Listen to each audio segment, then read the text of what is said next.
Haleluya.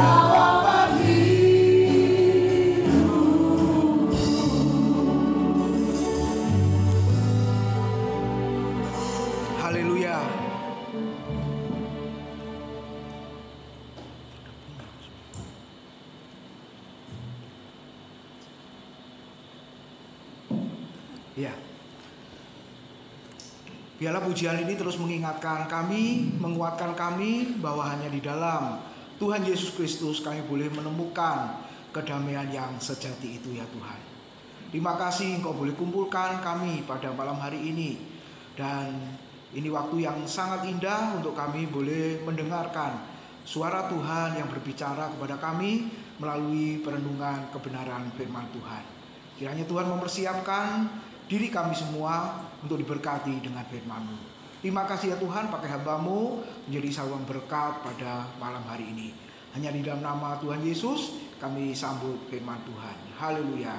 Amin. Silakan duduk Bapak Ibu Saudara. Shalom. Ya, selamat malam. Nah, pada malam hari ini sesuai tema Bapak Ibu Saudara, bulan lalu kita sudah bicara tentang neraka yang juga nyata. Lalu bulan ini kita bicara tentang surga yang juga nyata, saudara-saudara. Ya, jadi bukan dongeng, bukan khayalan, bukan cerita mitos. Kenapa? Ya memang kalau saudara tanya judulnya, neraka itu nyata, surga itu nyata. Apa Pak Timotius, Pak Bambang pernah ke sana? Nah, itu kan pertanyaan sulit toh, saudara. Memang ya belum pernah ke sana. Kalau sudah ke sana, saya nggak akan kembali, saudara. Sudah enak di sana, ya, itu yang di surga. Nah, jadi saudara-saudara, kenapa surga itu nyata? Nah, nanti kita akan lihat. Nanti bulan depan November itu kita bicara tentang kerajaan 1000 tahun. Saya lalu Pak Bambang nanti langit baru bumi baru, saudara. Wah, ini sudah mau mati semua ini kayaknya. Iya. Jadi mesti diingatkan ya saudara. Dan memang surat Wahyu pasal berapa itu? Mulai pasal yang ke-12 ya. Itu sebenarnya penglihatan Rasul Yohanes tentang surga sebenarnya. Jadi penglihatan yang ada di surga, bukan yang di bumi. Kalau yang di bumi ya tentang 7 jemaat. Nah, itu yang di bumi. Nah, Bapak Ibu, mari kita lihat kenapa ya dikatakan surga itu nyata, karena ya Alkitab yang menjelaskan. Benar ya? Kalau pengen lebih mantap ya harusnya panggil pendeta yang pernah ke surga. Mungkin beliau bisa menjelaskan. Tapi masalahnya dia sudah di surga selamanya. Ya, yang mengaku sudah ke surga itu kan sudah meninggal, saudara-saudara. Jadi tetap nggak bisa cerita juga kepada kita. Nah, karena Alkitab yang menjelaskan, bahkan saudara, Tuhan Yesus yang menjelaskan itu. Mari kita lihat di dalam Yohanes 13 ayat yang ke-13. Untuk mengingat Bapak Ibu, Yohanes 13 ayat 13. Sama-sama 2 3. Tidak ada seorang pun yang telah naik ke surga selain daripada Dia yang telah turun dari surga, yaitu Anak Manusia. Tidak ada seorang pun yang telah naik ke surga selain daripada Dia yang telah turun dari surga, yaitu Anak Manusia. 1 Korintus 15 ayat 47-48 juga menjelaskan yang sama. Itu berbicara tentang asal ya Adam yang kedua. Ya, Kristus itu bukan dari bumi, tapi dari atas, dari surga. Nah, Bapak Ibu, karena Yesus yang mengajarkan, Yesus yang mengatakan, ya mau nggak mau kita mesti percaya kepada Dia. Lebih dari manusia yang mengatakannya, begitu ya, Bapak Ibu. Karena Yesus yang mengatakannya. Nah, Dia pernah naik ke surga, saudara, dan Alkitab mengatakan di situ dikatakan apa, saudara? Dia yang telah turun dari surga juga. Nah, waktu Dia datang yang pertama ke dalam dunia dalam rupa manusia. Nah, kita ingat itu saudara, bahwa Dia memang asalnya dari sana, lalu turun dari surga ke dalam dunia, kemudian kembali ke surga. Wah, ini yang luar biasa. Dan nanti Dia akan datang kembali seperti di dalam pengakuan iman rasuli kita ya saudara. Dia nanti akan datang kembali untuk menjemput saya dan saudara. Nah, Yesus berasal dari surga, makanya Dia kembali ke surga. Kalau saudara lihat, saudara baca, ada tokoh-tokoh lain yang mengatakan seperti itu, saudara, atau berani mengatakan begitu? Wah, nggak ada, saudara-saudara. Gitu ya, nggak ada yang berani mengatakan seperti itu. Nah, sekarang kita masuk dalam perjanjian baru. Kalau saudara lihat, kata surga itu boleh menunjuk keadaan. Ya, dan yang kedua tempat kediaman Allah, dan yang ketiga orang-orang percaya Yesus yang bersatu dengan Dia. Ini satu sukacita, makanya saudara, saya 3 kali ya ke Adiasa bolak-balik ya saudara ya. Itu tadi kesaksiannya satu sisi sukacita, satu sisi duka cita. Karena manusia masih terdiri dari daging, lalu punya perasaan, juga sedih karena kehilangan. Tapi satu sisi sukacita. Nah ini yang luar biasa ya saudara-saudara. Kalau yang lain itu sedih, duka cita, tapi Alkitab memberitahu kepada kita bersamaan, saudara, sedih karena ada di dalam dunia, punya perasaan, gitu katanya pengakuannya dari yang sedang berduka tadi, saudara-saudara. Tapi satu sisi juga bersuka cita karena apa saudara? Sudah bersama dengan Yesus, bersatu dengan Dia. Tidak usah nunggu besok atau nunggu kapan, sama atau seperti keyakinan yang lain. Kalau keyakinan yang lain kan tidak langsung ke surga Bapak Ibu. Ya, ada yang ke 6 tempat dulu, kemudian terakhir barulah surga atau neraka. Gitu ya. Ada yang tempat sementara dulu, nanti yang akan datang barulah ke surga atau ke neraka. Tapi Alkitab memberitahu kepada kita Bapak Ibu bahwa surga itu merupakan keadaan yang penuh damai, sukacita. Nanti kita akan lihat. Sekali lagi saudara jangan tanya saya, wong belum kesana kok bisa cerita. Sekali lagi dasarnya adalah Alkitab Bapak Ibu. Gitu ya. Sebab kadang mahasiswa saya juga bertanya begitu, memangnya Pak Tim pernah kesana? Ya belum gitu loh. Tapi Alkitab kan memberitahu. Yesus kan memberitahu, Paulus kan memberitahu. Nah, makanya kita belajar, kita merenungkan di sini. Nah, lalu yang kedua ada kata Firdos. Nah, seringkali kita juga berpikir sebelum surga Pak, yaitu apa? Firdos, gitu ya. Padahal Firdos itu adalah kata lain juga dari surga. Ada skripsi dari mahasiswa saya juga membahas ini Bapak Ibu. Jadi surga, Firdos ternyata saudara, bahasa atau kata yang dipakai itu berganti-ganti. Ya, seperti nanti bulan depan itu kerajaan 1000 tahun. Itu apa sih? Langit baru, bumi baru itu apa? Ya, sama loh sebenarnya, saudara. Ya, oke, nanti bulan depan ya Bapak Ibu. Nah, memang kalau sudah lihat, nah ini perkataan Tuhan kepada penjahat itu. Hari ini kau bersama aku di Firdos. Tapi 2 Korintus 12 ayat 4 Paulus itu memakai Firdos, surga itu silih berganti. Bapak Ibu Saudara, gitu ya. Di Wahyu juga disebut tentang Firdos. Nah, di dalam penelitian teologis itu, nah mahasiswa itu menyimpulkan ini satu tempat yang sama walaupun namanya berbeda-beda. Saudara. Ya. Oke. Lalu kita lihat, nah kalau begitu apa? Nah ini dasar teologisnya, Bapak Ibu, ini pakai ayat semua secara cepat saja ya.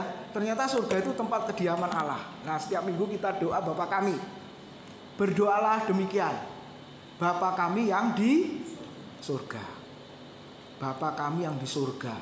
Kita punya Bapa yang punya rumah.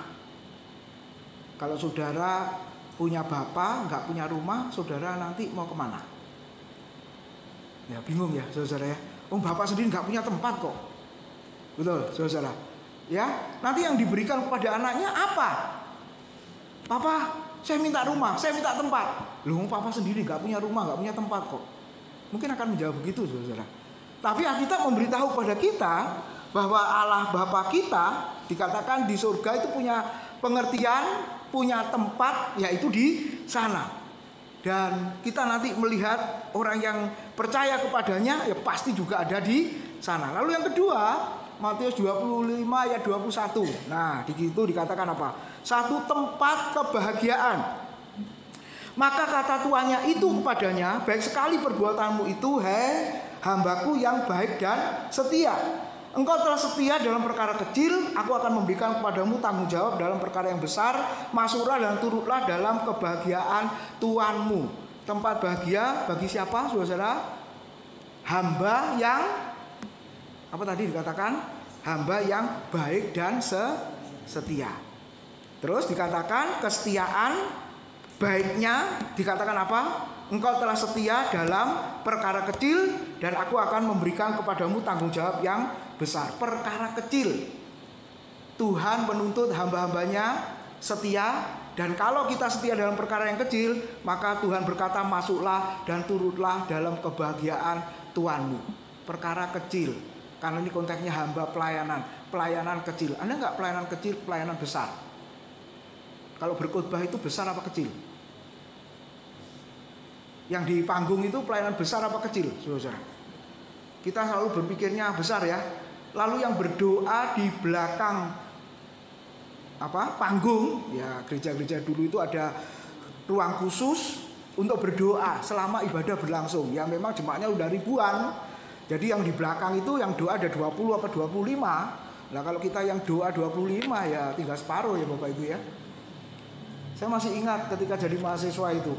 Jadi ibadah itu saudara, di belakang mimbar itu ada satu ruang, itu ada ruang doa.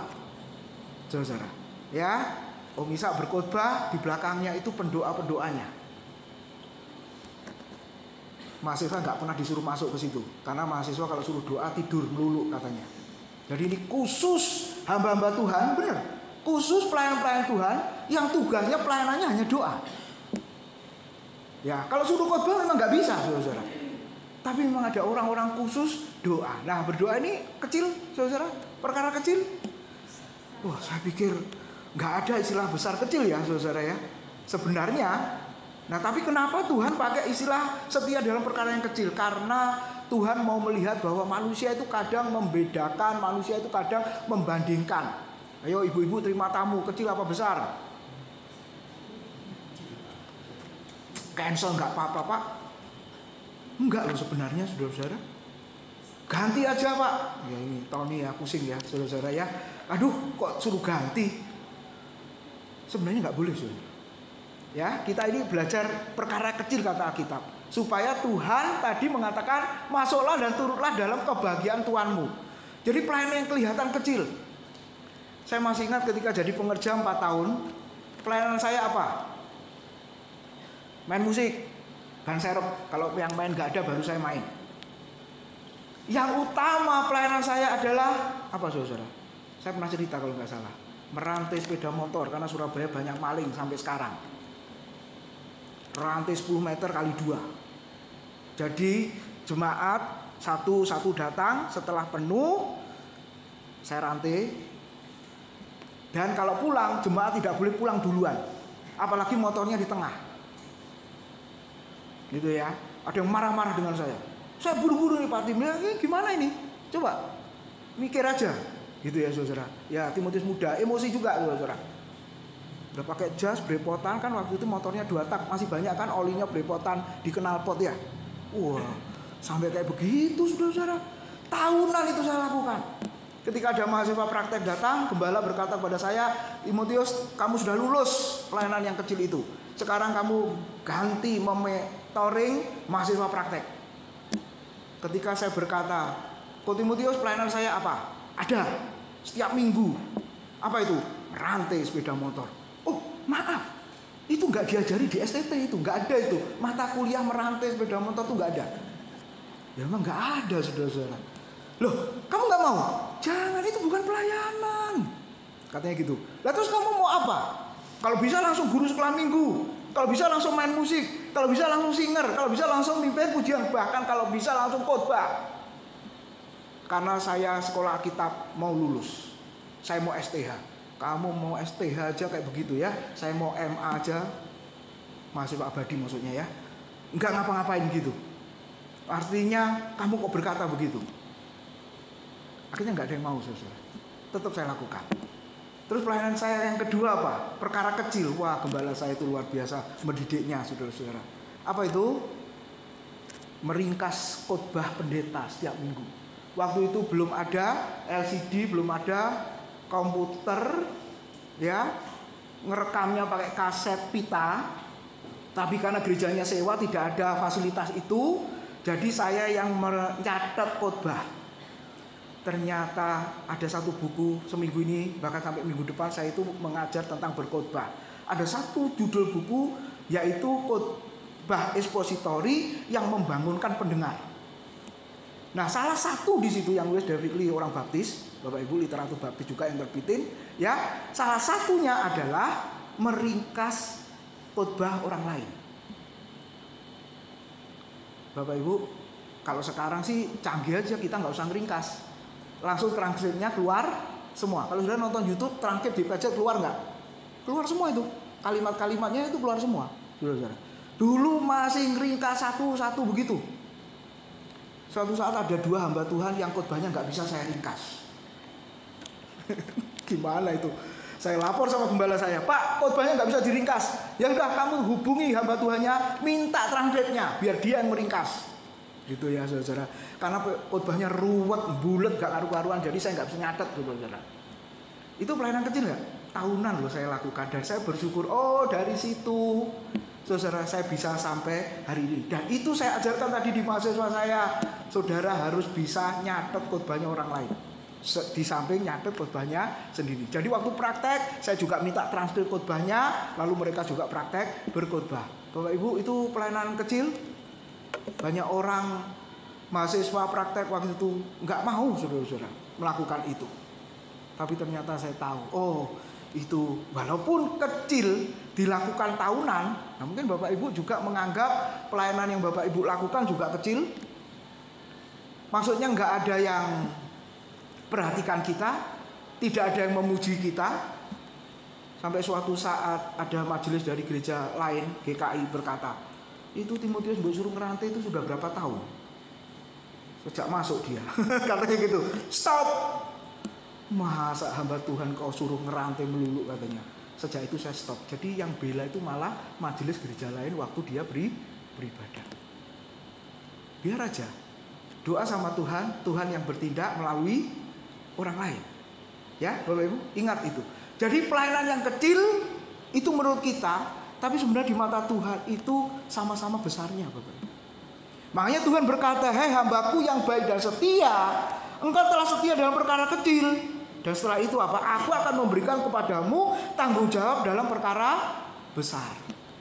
Saya bersyukur Pak Agus main bass. Jadi saya nggak main bass, tinggal Pak Bambang berdoa ada yang main keyboard supaya Pak Bambang nggak main keyboard, gitu ya. Regenerasi. Kan gitu, saudara-saudara. Kalau nggak ada ya saya mau main, Bapak Ibu Saudara. Kenapa? Karena saya dulu juga main musik. Bahkan sudah S2 pun loh, orang itu hanya tahu pemain musik. Kalau ngundang saya itu nggak ngundang khotbah, tapi ngundang main musik. Keterlaluan nggak, saudara-saudara? Terlaluan kan? Dalam hati saya. Tapi ya sudahlah. Tuhan buka jalan melalui itu, dan itu saya lakukan. Bapak Ibu Saudara, setia dalam perkara kecil. Dan Tuhan mengatakan masuklah ke dalam tempat yang penuh dengan kebahagiaan. Yang ketiga, Markus 12 ayat 25, ini cepat saja. Ternyata surga itu tempat kita hidup bersama dengan para malaikat. Nah, mungkin sekarang kita nggak pernah melihat malaikat, nggak apa-apa. Nanti di surga kita akan melihat malaikat. Apakah bentuknya seperti yang di film-film atau di gambar-gambar itu? Ya saya nggak tahu, Bapak Ibu. Gitu ya, nanti aja. Dan apabila orang bangkit dari antara orang mati, orang tidak kawin dan tidak dikawinkan, melainkan hidup seperti malaikat di surga. Lalu berikutnya, nah apa ini? Lukas 16 ayat 22. Surga digambarkan sebagai pangkuan Abraham. Nah ini figuratif ya Bapak Ibu. Kemudian matilah orang miskin itu, lalu dibawa oleh malaikat-malaikat ke pangkuan Abraham. Dan kita lihat sebaliknya, orang kaya itu ada di mana? Tempat yang penuh dengan penderitaan, tempat yang sangat panas, sampai minta setetes air saja untuk menyejukkan lidahku. Bapak Abraham berkata apa? Tidak bisa, karena ada jurang, karena ada jarak. Nah terjemahan bahasa Inggris itu in hell. Jadi yang disebut jurang maut, tempat penderitaan, tempat yang panas itu hell, neraka. Ya, jelas ya, berarti tempatnya hanya 2. Pangkuan Abraham, kata lain dari surga, atau satunya apa? Tempat yang penuh penderitaan, tempat yang penuh rintihan, tangisan. Nanti kita akan lihat panas. Nah, itu disebut neraka katanya. Lalu yang berikutnya, nah ini cepat saja, tempat. Nah ini yang sering kali kita baca, kita dengar waktu di ibadah penghiburan ya Bapak Ibu. Ternyata surga itu merupakan tempat yang disediakan Yesus bagi murid-muridnya. Di rumah Bapakku banyak tempat tinggal. Jika tidak demikian, tentu aku mengatakannya kepadamu. Sebab aku pergi ke situ untuk menyediakan tempat bagimu. Dan apabila aku telah pergi ke situ dan telah menyediakan tempat bagimu, aku akan datang kembali dan membawa kamu ke tempatku, supaya di tempat di mana aku berada, kamu pun berada. Nah, kalau mau dipikir bukan masalah tempatnya saja, ini loh, kesatuan. Di mana aku berada, kamu pun berada. Jadi ini kesatuan yang kekal, yang tidak bisa dipisahkan lagi. Ya, kalau suami istri bisa dipisahkan melalui kematian atau perceraian. Betul ya, saudara? Tapi nanti di rumah Bapa, ada Alkitab, ada kesatuan yang tidak bisa terpisahkan. Karena dikatakan, di mana aku berada, kamu pun berada. Dan Yesus naik ke surga, dikatakan menyediakan tempat bagi kita, bagi saya dan saudara, bagi murid-murid. Nah, berarti logikanya kalau tempatnya sudah siap, sudah jadi, sudah ada, Tuhan tadi mengatakan apa? Aku datang kembali kepadamu dan membawa kamu ke tempat yang sudah disediakan. Artinya apa? Mati. Ya kan? Aku datang kembali kepadamu itu artinya kan mati, saudara. Ayo aku bawa kamu ya. Kenapa? Karena tempatmu sudah ada, tempatmu sudah jadi. Jadi saudara jangan pengen cepat-cepat mati. Kalau nanti tempatnya di sana belum jadi, saudara jadi gelandangan. Iya kan? Logikanya gitu toh, saudara. Kalau tempatnya belum jadi, terus saudara mau kemana? Kan sumpek juga, saudara-saudara ya. Kalau nggak ada tempat di dunia ini aja sumpek juga kan. Ini mau di mana ini? Di sana disuruh pindah, di situ suruh pindah, di sana suruh pindah. Bapak Ibu, nah, logikanya kan begitu. Ya kita bersyukur saja kalau ada orang-orang yang dipanggil Tuhan. Ada yang umur, yang ketemu Pak Ambang umur 84. Ya, 84 ya kemarin itu ya. Saudara, 84. Kemudian ada ibu pembina, ibu asrama, saudara, 72. Ya. Yang baru grace kemarin yang masih muda. Ya toh, saudara, umur 18 tahun. Nah, saya berpikir, ya udah, tempatnya sudah jadi gitu. Ya, tempatnya sudah jadi. Nggak usah berpikir kok caranya begitu. Ya itu kan cara mati macam-macam ya, saudara-saudara. Coba tokoh-tokoh di Alkitab, para rasul, orang-orang Kristen mula-mula di Alkitab, itu matinya gimana? Ada nggak di Alkitab, Bapak Ibu baca, matinya itu karena apa, saudara? Sakit. Ada nggak? Cara matinya karena sakit ada nggak di Alkitab? Rata-rata yang kita lihat itu orang-orang meninggalnya karena sakit, toh Bapak Ibu.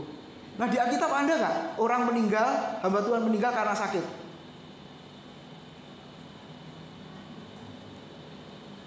Nggak ada. Satu ada.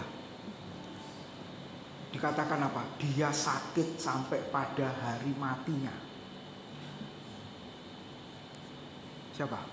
Udah PR cari sendiri Bapak Ibu. Elisa itu sakit sampai pada hari matinya. Berarti cara Tuhan memanggil melalui sakit ya. Trofimus juga 2 Timotius pasal 4 ayat terakhir gitu ya. Kutinggalkan dalam keadaan sakit. Memang nggak disebut dia mati dan juga nggak disebut dia sembuh. Oke, sekarang keluar dari Alkitab. Orang Kristen atau para rasul itu cara matinya gimana? Mengerikan semua kan, saudara? Ya, ada yang dipotong kepalanya, dipenggal kepalanya seperti Paulus, Yakobus, itu kan dipenggal kepalanya. Terus ada Petrus disalib dengan kepala di bawah. Kemudian ada yang dipotong-potong. Siapa itu? Bartolomeus dipotong-potong. Mutilasi, Bapak Ibu. Terus ada yang dilempar ke jurang. Ada yang diletakkan di tempat yang tinggi kemudian dijatuhkan. Saudara, ada Nah itu kematian yang gimana menurut saudara? Wajar apa enggak? Ya enggak wajar juga kan, saudara. Tapi kita melihat itu cara mati. Ya. Nah kalau Pak Christian itu mamanya yang 84 itu meninggalnya, dia bilang sih enggak sakit, tidur lupa bangun. Ya, enggak bangun. Atau siapa ya yang ngomong ya? Pokoknya enggak usah ngerepotin siapa-siapa, tidur enggak bangun, meninggal. Ada yang begitu, saudara. Nah, itu cara mati. Saya ditanya, Pak, orang seperti itu masuk surga apa enggak, Pak? Yang jelas masuk kuburan, gitu ya, atau dikremasi. Tapi kalau yang bersangkutan itu orang pilihan Tuhan, masuk surga enggak? Memang ini bagian yang sulit. Banyak pro, banyak kontra, gitu ya, saudara. Kalau bagi saya itu enggak masalah. Itu kehendak Tuhan, Pak, kehendak Tuhan. Sebab ada yang berusaha.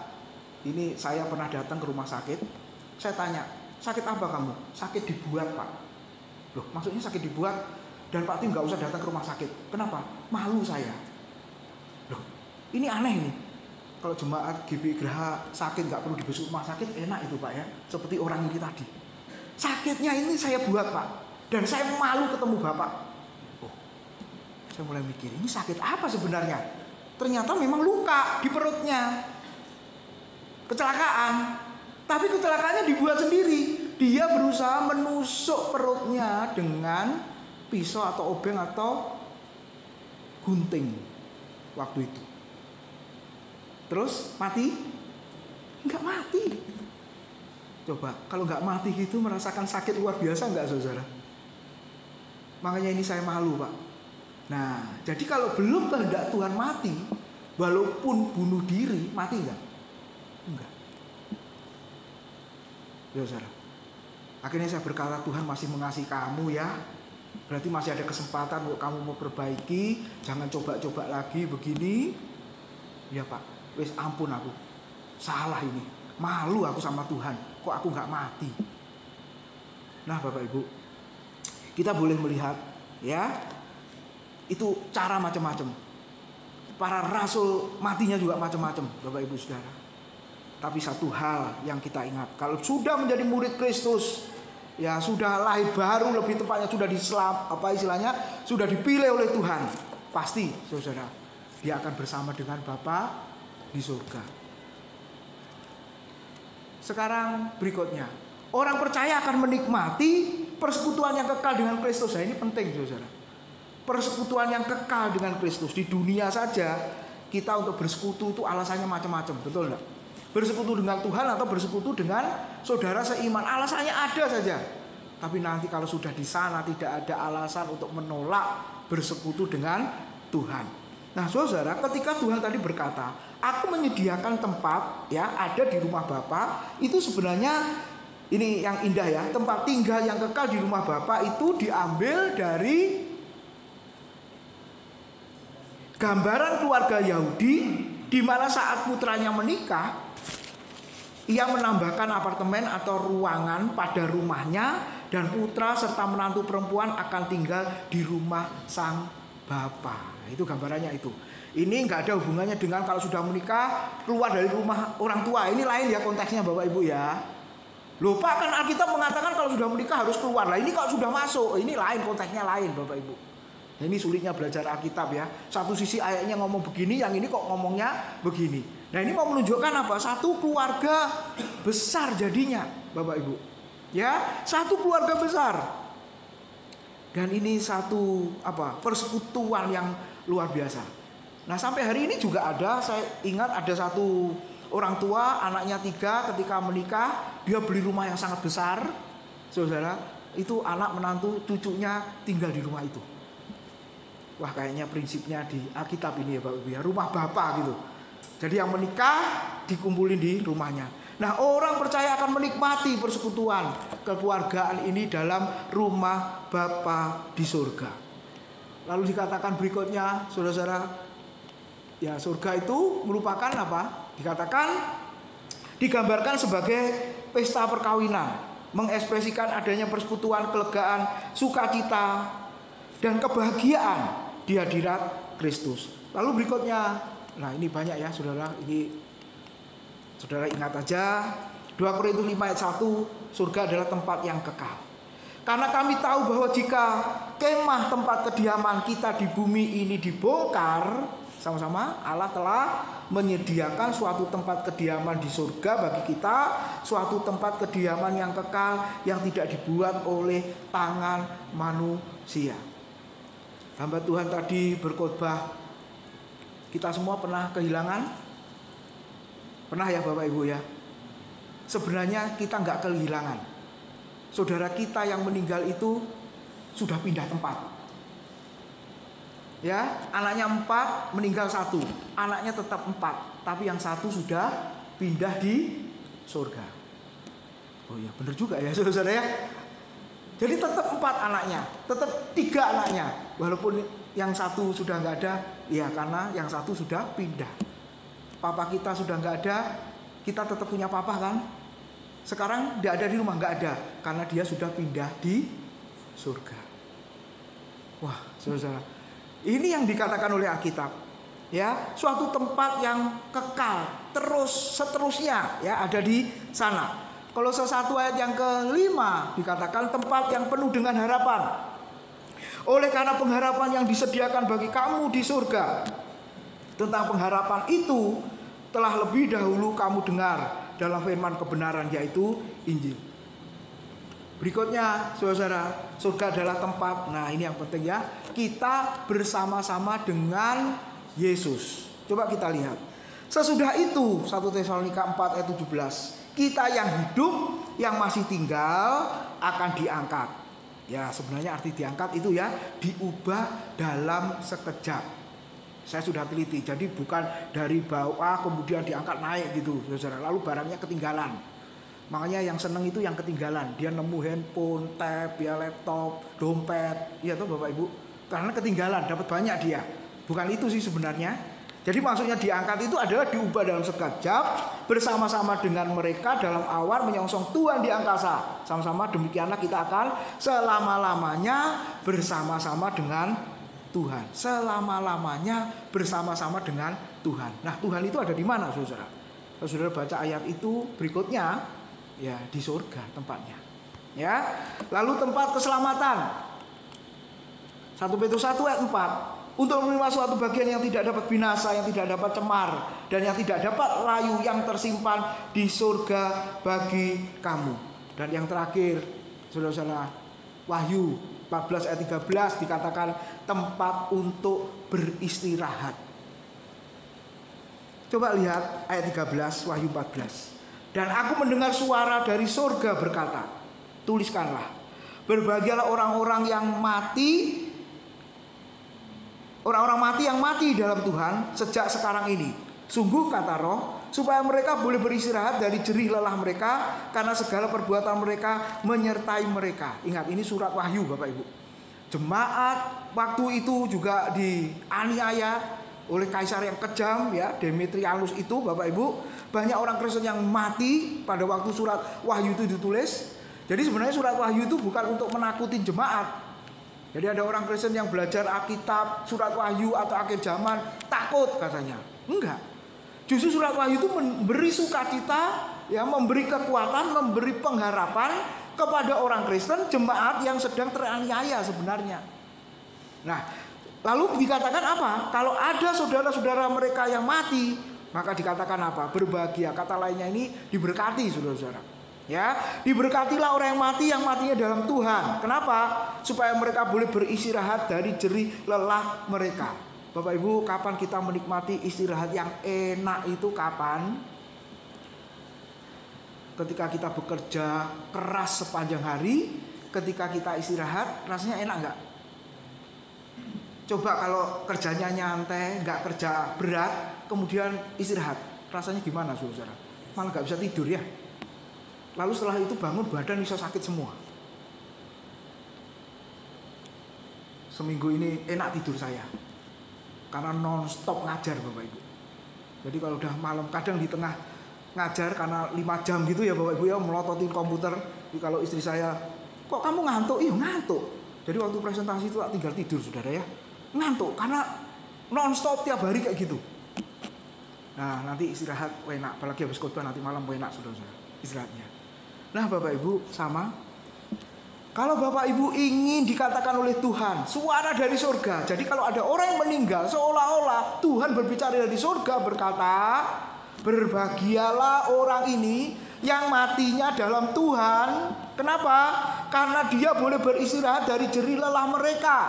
Apalagi yang mati hamba Tuhan, pelayanan sudah luar biasa seperti itu, rasanya capek. Dan Tuhan berkata, beristirahatlah kamu di sana. Jadi saya mau mengatakan apa kepada Bapak Ibu semua? Kita yang sudah melayani Tuhan, sudah merasa capek kok? Atau belum apa-apa kita? Saudara, kalau kita belum apa-apa, nggak mungkin Tuhan berkata beristirahatlah dari jerih lelahmu. Enggak, saudara. Justru kita malu nanti. Tapi kalau kita melayani Tuhan dengan sungguh-sungguh, kita melayani Tuhan, ya Bapak Ibu, dengan ya bukan hanya tenaga fisik tapi pikiran, ya, hati, ya semua, Bapak Ibu Saudara.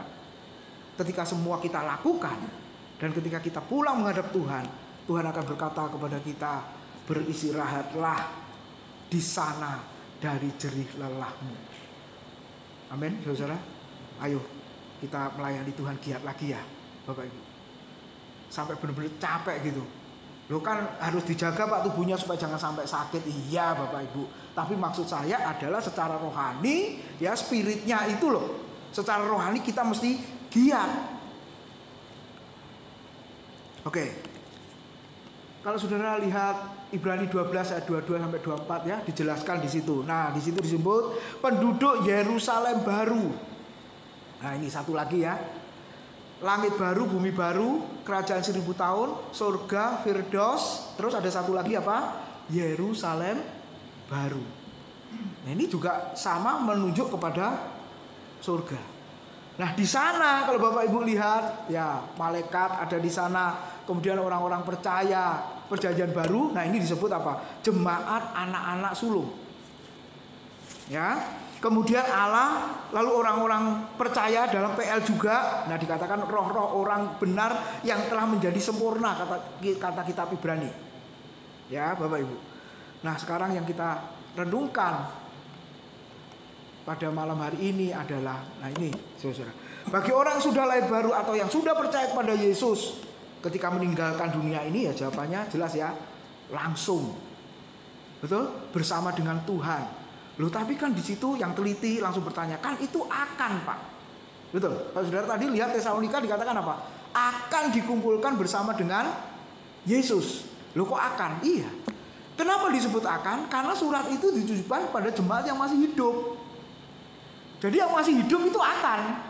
Tapi kalau yang sudah meninggal, sudah. Gitu ya.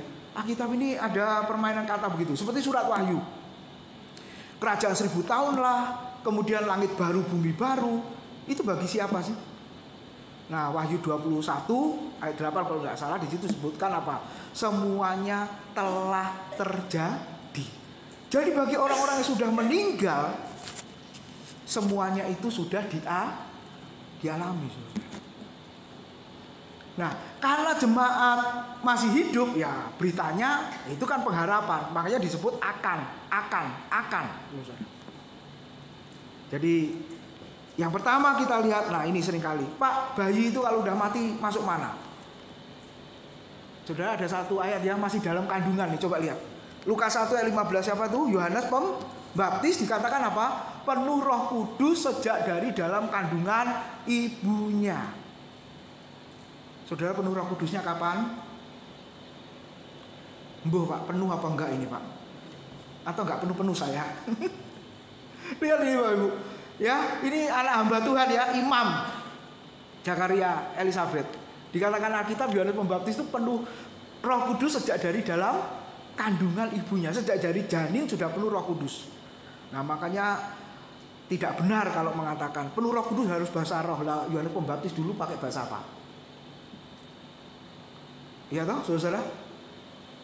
Nah, berarti ada orang-orang yang bisa lahir baru sejak dari dalam kandungan? Bisa nggak, saudara? Bisa loh. Ya, jadi kemungkinan besar bayi lahir Mati masuk mana? Bisa masuk surga? Bisa.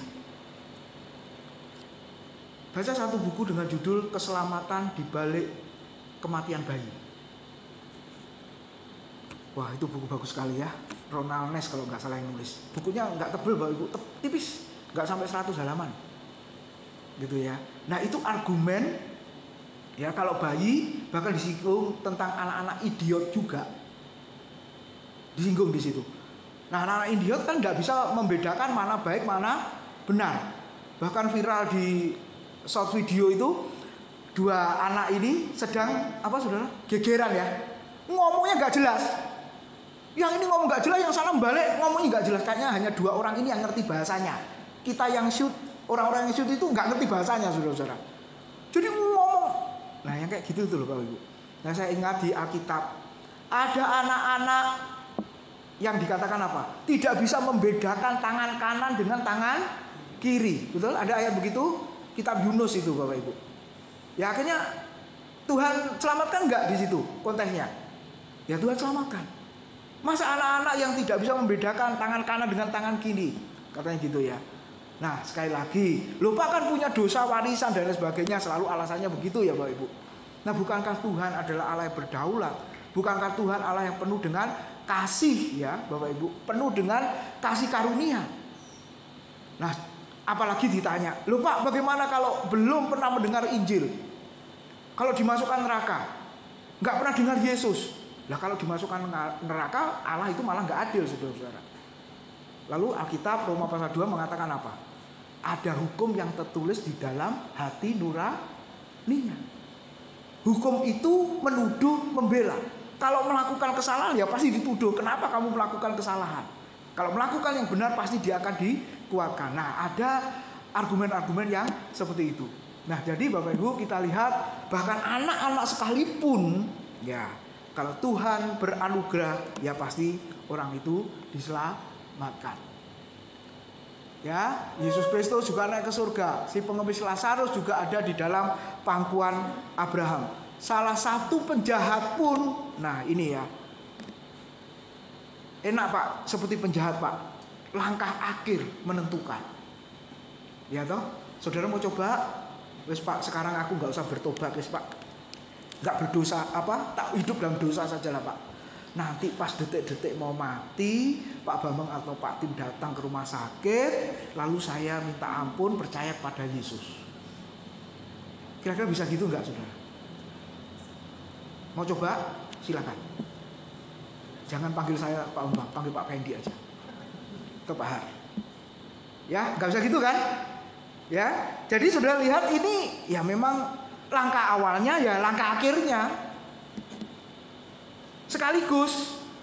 Jadi yang begini ini biasanya yang mau mati, saudara-saudara. Yang sudah koma, ya gitu ya, yang sudah mau mati begitu. Nah, salah satu penjahat juga ada di dalam Firdaus katanya bersama-sama dengan Yesus. Kemudian Paulus, nah Filipi 1 kalau baca Bapak Ibu di situ katakan aku akan diam bersama-sama dengan Kristus. Di mana dia diam? Tentunya di surga. Lalu Yohanes 5 ayat 24 Yesus berkata begini, aku berkata kepadamu, sesungguhnya barang siapa mendengar perkataanku dan percaya kepada dia yang mengutus aku, ia mempunyai hidup yang kekal dan tidak turut dihukum, sebab ia sudah pindah dari dalam maut ke dalam hidup. Saat ini mungkin kita mengamini ayat ini. Puji Tuhan, aku sudah pindah dari dalam maut ke dalam hidup ketika aku percaya kepada Yesus, percaya kepada Allah yang mengutus Yesus, dan percaya kepada firman-Nya. Terus setelah itu nggak buat apa-apa. Nah ini seringkali yang orang itu keberatan Bapak Ibu. Ia sudah percaya Yesus dipindahkan dari neraka kepada kehidupan, ya dari kematian maut kepada kehidupan yang kekal, dari neraka ke surga. Terus habis itu tidak buat apa-apa. Nah itu keberatannya Bapak Ibu. Tapi sesungguhnya orang yang menyadari sudah pindah posisinya dari maut kepada hidup, harusnya gimana Bapak Ibu? Saya pikir tidak akan diam. Tidak akan berbuat apa-apa, tidak. Pasti justru dia sebaliknya akan berbuat yang lebih lagi kan bagi Tuhan. Kenapa? Tuhan sudah menyelamatkan aku. Dia sudah mengampuni dosaku. Sebenarnya aku ini siapa? Aku tidak layak sebenarnya. Tapi dia sudah selamatkan aku. Lalu aku harus lakukan apa? Nah ini yang penting, saudara. Jangan-jangan kalau kita tidak lakukan apa-apa, kita tidak merasakan atau mengalami yang namanya kasih Tuhan itu. Sehingga hidup kita juga ya biasa-biasa saja. Tapi sebaliknya, kalau menyadari keadaannya dari maut kepada hidup dan sudah dipindahkan oleh Tuhan, harusnya apa yang terjadi, saudara? Kita sudah posisi di sini dalam kehidupan. Kita harus lakukan lebih lagi. Lalu yang terakhir, Bapak Ibu, Yohanes pasal 10 ayat 27 sampai dengan ayat yang ke-29. Tuhan memberikan jaminan kepada setiap orang yang percaya, lebih tepatnya kepada setiap domba-dombanya. Domba-dombaku mendengarkan suaraku, dan aku mengenal mereka, dan mereka mengikut aku. Lihat Bapak Ibu, domba-dombaku mendengarkan suaraku. Kita dianalogikan adalah domba-dombanya Tuhan, betul? Kita mengenal suara gembala, kita mengenal suara firman-Nya, kita mengerti suara firman-Nya. Itu penting, saudara. Atau nggak mau tahu? Nah, kalau begitu apakah termasuk domba di situ? Kemudian berikutnya, aku mengenal mereka. Ya, Tuhan selalu mengenal kita. Tapi kadang-kadang kita yang tidak atau kurang mengenal Tuhan kita. Lalu dikatakan lagi apa? Mereka mengikut aku. Wah, kalau ikut Tuhan itu, ikut jalannya Tuhan itu, Bapak Ibu, jalan apa ya? Ya jalan salib. Sangkal diri pikul salib. Lalu ayat 28. Dan aku memberikan hidup yang kekal kepada mereka ini siapa? Domba-dombaku yang mendengar suaraku, domba-dombaku yang mengenal aku dan yang mengikut aku itu. Dan mereka pasti tidak akan binasa sampai selama-lamanya. Dan seorang pun tidak akan merebut mereka dari tanganku. Bapakku yang memberikan mereka kepadaku lebih besar daripada siapapun. Dan seorang pun tidak dapat merebut mereka dari tangan Bapa. Jadi Bapak Ibu, surga itu nyata, surga itu pasti, surga itu tempat, dan dikatakan di situ tempat di mana Bapa, Yesus, Roh Kudus ya, Allah Tritunggal. Dan saya dan saudara orang yang percaya bersatu dengan Dia selama-lamanya. Tuhan memberkati kita. Mari kita berdoa. Terima kasih buat kebenaran firman-Mu, mengingatkan kami betapa kami bersyukur. Engkau sudah memanggil kami, memilih kami untuk menjadi anak-anak-Mu. Bahkan Engkau sudah mengampuni segala dosa kami, menebus hidup kami ya Tuhan. Dan Engkau jadikan kami milik kesayangan-Mu. Kami bersyukur menjadi orang-orang pilihan Tuhan. Kami bersyukur Engkau sudah memberikan janji kepastian kepada setiap kami, bahwa kami boleh hidup bersama dengan Tuhan selama-lamanya ketika kami meninggalkan dunia ini. Ajar kami menjadi hamba yang taat, hamba yang setia, yang terus tekun di dalam perkara-perkara yang menurut kami itu hal kecil. Biarlah Tuhan kami mau lakukan dengan setia. Jadikan kami domba yang taat, yang mendengarkan suara-Mu dan melakukan suara-Mu, firman-Mu dalam hidup kami. Dan jadikan juga kami murid-murid-Mu yang bersemangat untuk belajar kepada Guru Agung, yaitu Kristus sendiri. Terima kasih Tuhan. Kiranya Engkau menolong setiap kami pada malam hari ini. Hanya di dalam nama Tuhan Yesus kami sudah berdoa. Amin.